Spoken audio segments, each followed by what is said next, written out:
Welcome to Bind EduTech,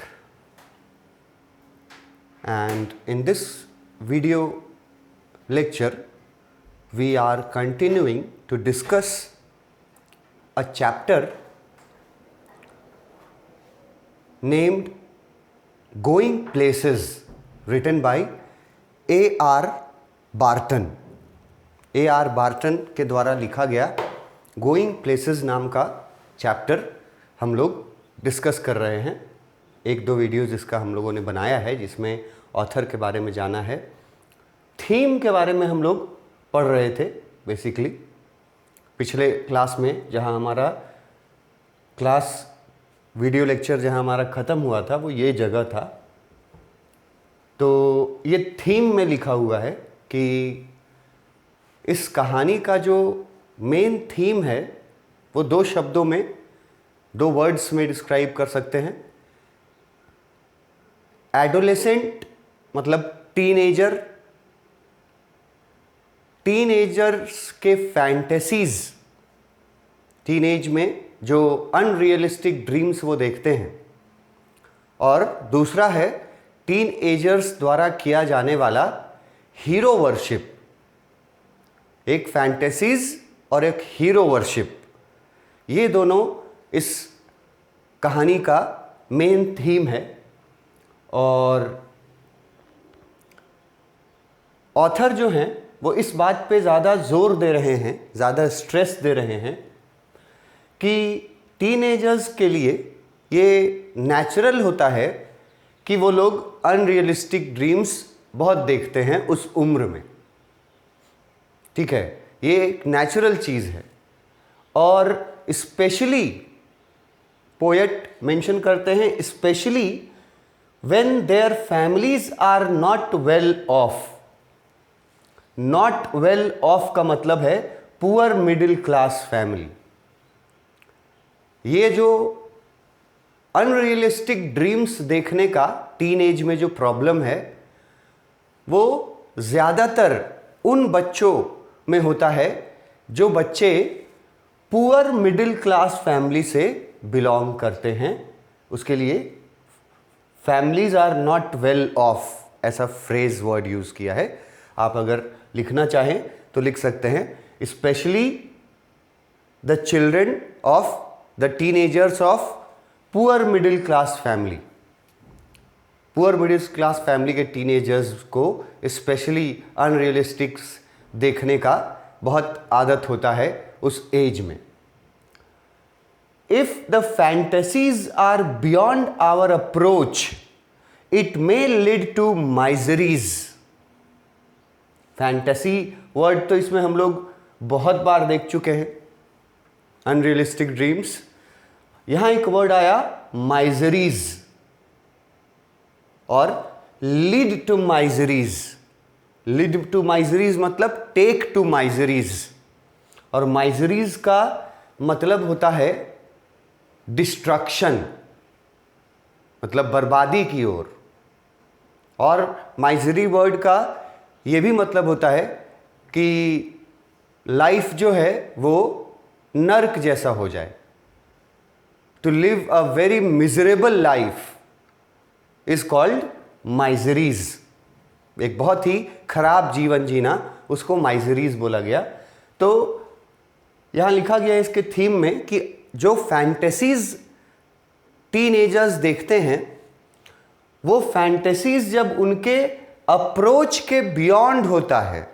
approach मतलब reach, पहुंच, और बियॉन्ड मतलब पहुंच के बाहर। अगर वो फैंटेसीज उनके पहुंच के बाहर होता है तो फिर इससे उनकी जिंदगी जो है उसमें माइजरीज आ जाता है, मतलब कि उनकी जिंदगी मिजरेबल हो जाती है। If the fantasies are beyond their reach, their life become miserable, ये बताया गया।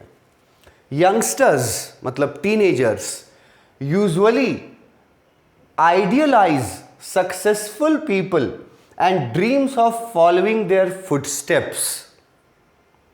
जो दूसरा हमारा इंपॉर्टेंट थीम का जो सब्जेक्ट था हीरो वर्शिप, अब उसके बारे में यहां से दिया है, हीरो वर्शिप के बारे में, कि जो यंगस्टर्स हैं, टीनेजर्स हैं, यूजुअली आमतौर पर उस एज में हर टीनेजर का कोई ना कोई आइडल होता है।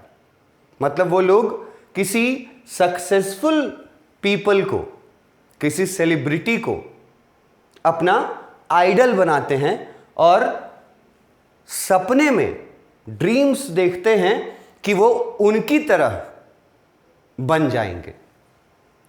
यहां लिखा हुआ है ना, फॉलोइंग देयर फुटस्टेप्स, मतलब कि ये जो टीनेजर्स हैं वो यूजुअली सक्सेसफुल सेलिब्रिटीज़ को अपना आइडल बना लेते हैं और फिर उनके जैसा बनने की कोशिश करते हैं।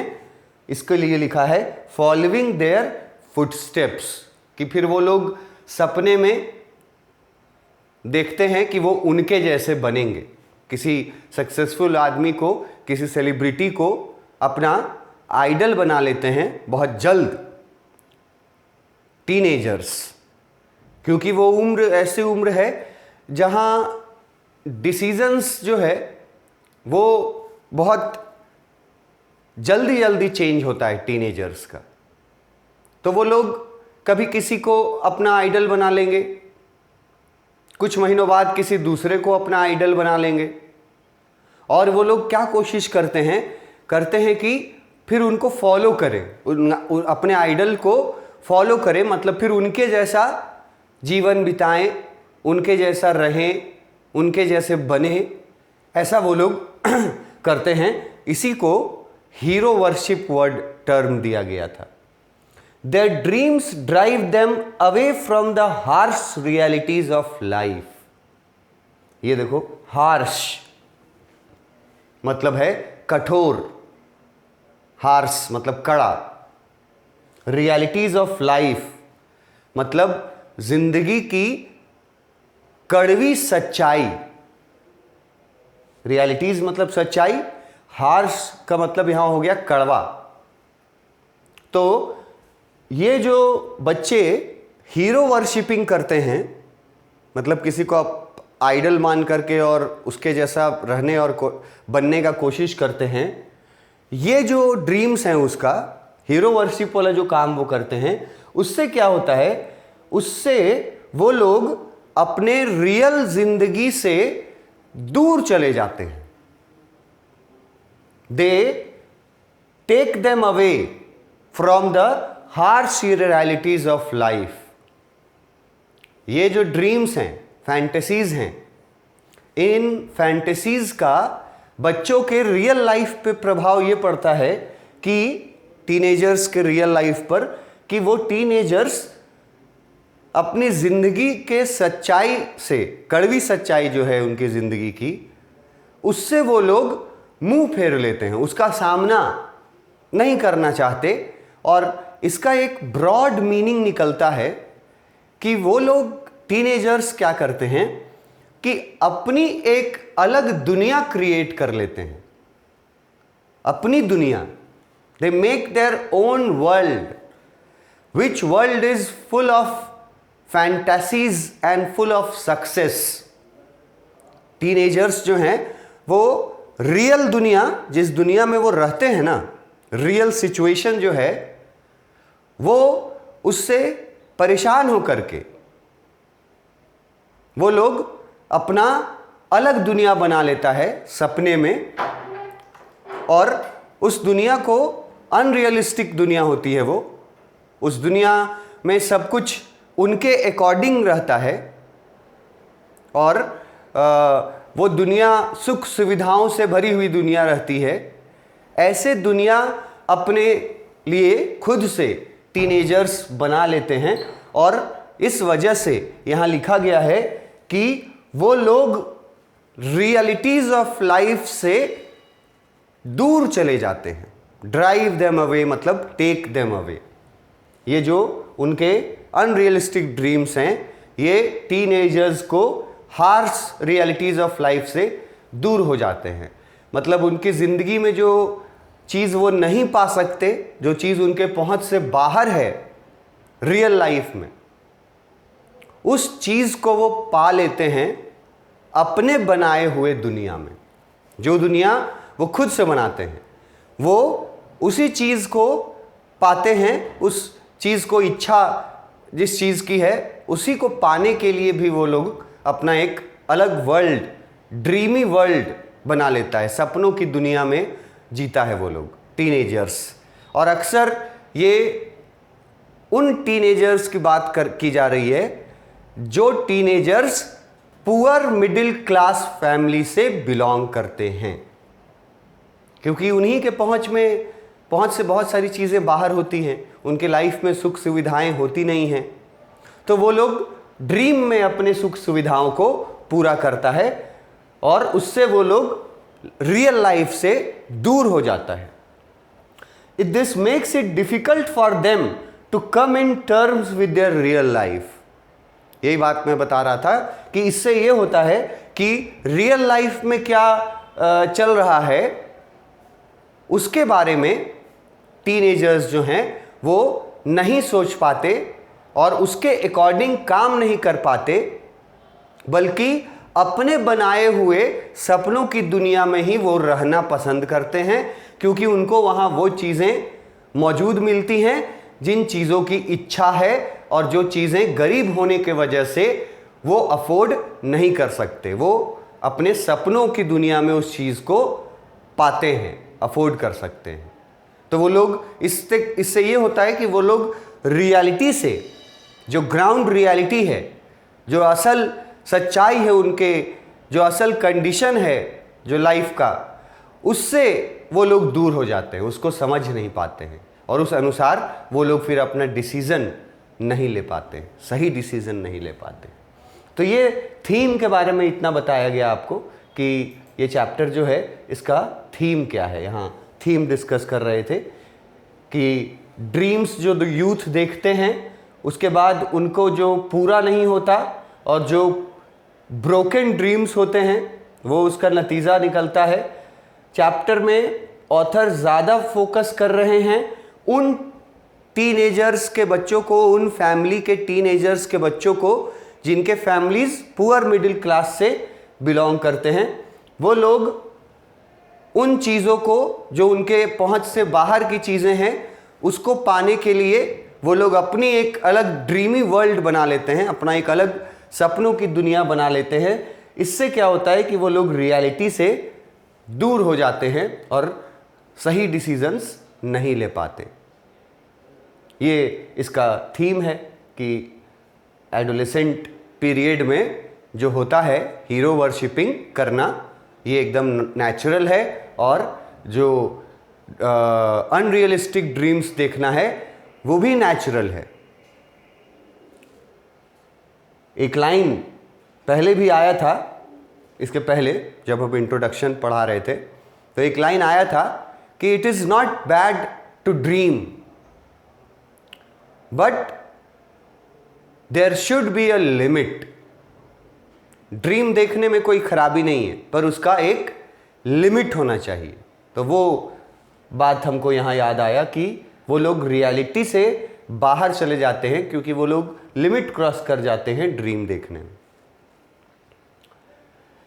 उसके बाद इस चैप्टर का टाइटल, उसको जस्टिफाई करना है, उसके बारे में थोड़ा डिस्कस करना है कि चैप्टर का टाइटल गोइंग प्लेसेस, ये इसका मीनिंग क्या होता है और ये इस चैप्टर में कैसे सूटेबल है, कैसे सूटेबल है ये टाइटल इस चैप्टर के लिए, और इस टाइटल का गोइंग प्लेसेस का मतलब क्या होता है, ये डिस्कस करना है इसके टाइटल को।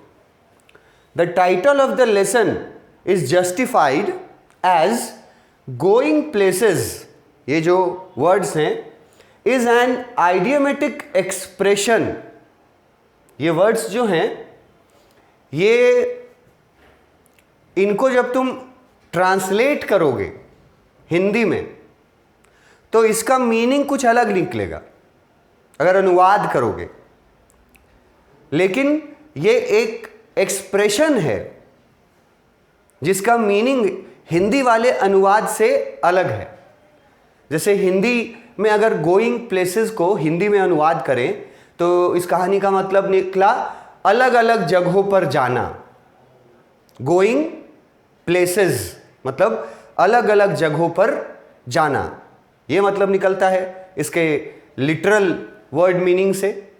लेकिन इसका एक अलग गहरा अर्थ भी है गोइंग प्लेसेस का। उस गहरे अर्थ को यहां बताया गया है। मीनिंग है इसका to be successful in one's career. Going places का मतलब है कि सक्सेसफुल होना अपने करियर में, इसको भी गोइंग प्लेसेस बोला जाता है। ये याद रखना ज़्यादा इंपॉर्टेंट है। गोइंग प्लेसेस का ट्रांसलेशन कर देना, हिंदी में अनुवाद कर देना कि गोइंग प्लेसेस का मतलब हुआ, टाइटल का मतलब है अलग अलग जगह पर जाना, ये भी मतलब निकलेगा, ये भी फुलफिल होगा, जस्टिफाई होगा।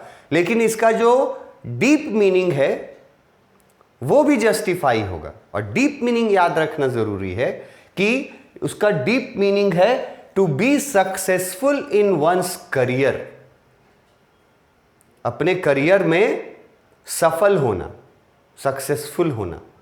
इसके लिए भी यही वर्ड यूज किए जाते हैं, गोइंग प्लेसेस।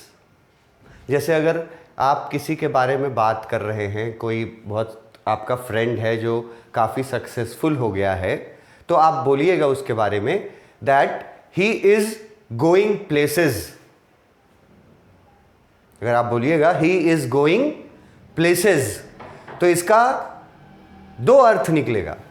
एक कि वो बहुत अलग अलग जगह जाते रहता है, और दूसरा कि वो बहुत सक्सेसफुल हो गया है अपने करियर में।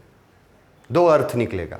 और जो दूसरा अर्थ है सक्सेसफुल वाला, वो याद रखना ज़्यादा इंपॉर्टेंट है। To be successful in one's career, ये है गोइंग प्लेसेस का मतलब। The lesson is about a teenager girl's wish to come out of her poor standard of living. अब ये लेसन में ये टाइटल क्यों दिया गया, सक्सेसफुल इन वंस करियर या अलग अलग जगह पर जाना, ये टाइटल कैसे सूट करता है उसके बारे में बता रहा है कि इस चैप्टर में एक टीनेज गर्ल के बारे में बताया जाएगा आपको। एक टीनेजर है, लड़की है, उसके बारे में बताया जाएगा। और उसकी इच्छा क्या है, उसका विश क्या है, उसकी इच्छा है कि उसका जो पुअर स्टैंडर्ड ऑफ लिविंग है, मतलब कि वो गरीबी में जीवन बिता रही है, वो उससे बाहर आना चाहती है। कम आउट मतलब कि वो अपने लिविंग स्टैंडर्ड से ऊपर उठना चाहती है, ये उसकी इच्छा है। और इसको हम लोग समझ सकते हैं कि वो सक्सेसफुल होना चाहती है। जब सक्सेसफुल होगी तभी तो अपने लिविंग स्टैंडर्ड को वो ऊपर कर पाएगी। तो इस कहानी में गोइंग प्लेसेस टाइटल इसीलिए रखा क्योंकि एक टीनेजर लड़की है जिसकी ये इच्छा है या जिसका ये ड्रीम है कि वो जिस गरीबी में जी रही है उस गरीबी की दुनिया से वो बाहर आना चाहती है, मतलब सक्सेसफुल हो करके और अमीर बनना चाहती है। To be rich and to be successful. तो इसीलिए इसका टाइटल दे दिया गोइंग प्लेसेस। और फिर एक और लाइन है टू बी सक्सेसफुल, ठीक है। She also goes places in her fantasies. एक और जो लिटरल मीनिंग है अलग अलग जगह पर जाना, गोइंग प्लेसेस, वो भी सूट करता है क्योंकि आप जब स्टोरी पढ़िएगा तो आपको पता चलेगा कि वो लड़की, वो टीनेजर लड़की जिसके बारे में बात किया जा रहा है, वो टीनेजर लड़की अपने फैंटेसीज में, मतलब अपने अनरियलिस्टिक ड्रीम्स में सचमुच में अलग अलग जगह पर ट्रैवल करते रहती है। ड्रीम्स में, अनरियलिस्टिक ड्रीम्स में अलग अलग जगह पर वो जाते भी रहती है सचमुच में, मतलब अलग अलग जगह के बारे में ड्रीम करते रहती है कि मैं वहाँ गई हूँ, ये कर रही हूँ, वहाँ गई हूँ, ये कर रही हूँ, ऐसा वो ड्रीम देखते रहती है अलग अलग जगह पर जाने का। इसलिए भी ये टाइटल गोइंग प्लेसेस इस कहानी के लिए बिल्कुल सूटेबल टाइटल है, क्योंकि दोनों मीनिंग फुलफिल कर रहा है। एक अलग अलग जगह पर जाने, तो यहाँ लिखा हुआ है कि वो अपने फैंटेसीज में, वो टीनेज लड़की जिसकी ये कहानी है, वो अपने फैंटेसीज में अलग अलग जगह पर घूमती है, जाती है, तो ये मीनिंग भी सूटेबल है। और जो दूसरा मीनिंग है टू बी सक्सेसफुल, ये भी सूटेबल है, क्योंकि वही टीनेज लड़की जो है, जो गरीबी में अपना जीवन बिता रही है, पुअर स्टैंडर्ड ऑफ लिविंग, वो सक्सेसफुल होना चाहती है। She wants to become successful. तो इसलिए इसका जो टाइटल है गोइंग प्लेसेस, ये बिल्कुल सही और बिल्कुल सूटेबल टाइटल है। ये इसका टाइटल था। अब इस चैप्टर में कैरेक्टर्स कौन कौन से मिलेंगे उसके बारे में डिस्कस करते हैं। पहले चैप्टर में जाने से पहले हम लोगों ने अबाउट द ऑथर के बारे में देखा। पूरा नाम मैंने ऑथर का आपको बताया था, A.R. बार्टन का पूरा नाम। उसके बाद ऑथर कहाँ से बिलोंग करते हैं ये बताया, ऑथर का बर्थ ईयर, डेथ ईयर बताया, ये बताया कि ऑथर स्पेशली किन चीज़ों पर, किन टॉपिक्स पर अपने स्टोरीज़ लिखते हैं, और ये स्टोरी में भी वो वही मुद्दे उठा रहे हैं जो टीनेजर्स के जीवन में आता है। दो मुद्दे, एक एडोलेसेंट फैंटेसाइजिंग एंड दूसरा हीरो वर्शिपिंग। उसके बाद थीम हम लोगों ने पढ़ा, थीम में ये सब था जो अभी लिखा गया। उसके बाद थीम में ज़्यादा फोकस किया गया है कि जो फैंटेसी, जो अनरियलिस्टिक ड्रीम्स जो देखते हैं यंगस्टर्स, वो ज़्यादातर वो यंगस्टर्स होते हैं, वो टीनेजर्स होते हैं जिनके फैमिलीज़ जो हैं वो middle poor lower class of society से बिलोंग करते हैं। वही लोग ऐसे सपने देखते हैं, अनरियलिस्टिक ड्रीम्स, और फिर उन सपनों को के वजह से और उन सपनों के पूरा नहीं होने के वजह से जब वो सपने टूट जाते हैं तो फिर उनका जो ज़िंदगी है वो पूरी तरह से डिस्ट्रॉय हो जाता है। There life become miserable. फिर हीरो वर्शिप के बारे में एक लाइन बता दिया गया कि किसी सक्सेसफुल आदमी को अपना आइडल मान लेते हैं टीनेजर्स, और फिर वो उनके फुटस्टेप्स पर चलना चाहते हैं, मतलब उनके जैसा बनना चाहते हैं, without realising the realities of life. उनका जीवन का क्या सच्चाई है, बगैर इसको सोचे, बगैर इसको ध्यान में रखे, वो लोग हीरो वर्शिपिंग करते हैं, ब्लाइंड फॉलोवर जिसको बोला जाता है। तो वो भी उनके लिए नुकसानदायक होता है, क्योंकि वो उनसे उनका रियल दुनिया से दूर ले जाता है। उसके बाद टाइटल के बारे में जस्टिफिकेशन देखे, दो मीनिंग बताए, वो याद रखना, एक अनुवाद करके अलग अलग जगह पर जाना और दूसरा सक्सेसफुल होना। तो इस कहानी में एक टीनेजर गर्ल है जो अब बहुत पुअर मिडिल क्लास फैमिली से बिलोंग करती है, और उसका इच्छा है कि वो अपने पुअर मिडिल क्लास जो स्टैंडर्ड है उससे उठ करके और अपने स्टैंडर्ड को ऊपर करे, मतलब कि वो अपने करियर में सक्सेसफुल होना चाहती है। तो इस तरह से ये सूटेबल टाइटल है। और एक और जो मीनिंग है अलग अलग जगह पर जाना, उसके लिए भी लिखा गया कि वही टीनेजर लड़की जो है वो अपने अनरियलिस्टिक ड्रीम्स पे अलग अलग जगह पर घूमने भी जाती है अनरियलिस्टिक ड्रीम्स में। तो इससे भी ये टाइटल सूट हो जाता है, सूटेबल होता है। तो this title is very opt for this story. ये अलग से एक शॉर्ट क्वेश्चन आपसे पूछा जाएगा कि इस स्टोरी के टाइटल को जस्टिफाई कीजिए, कैसे ये टाइटल सही है। अब इसके कैरेक्टर्स के बारे में हम लोग अपने नेक्स्ट क्लास में स्टार्ट करेंगे। Thank you.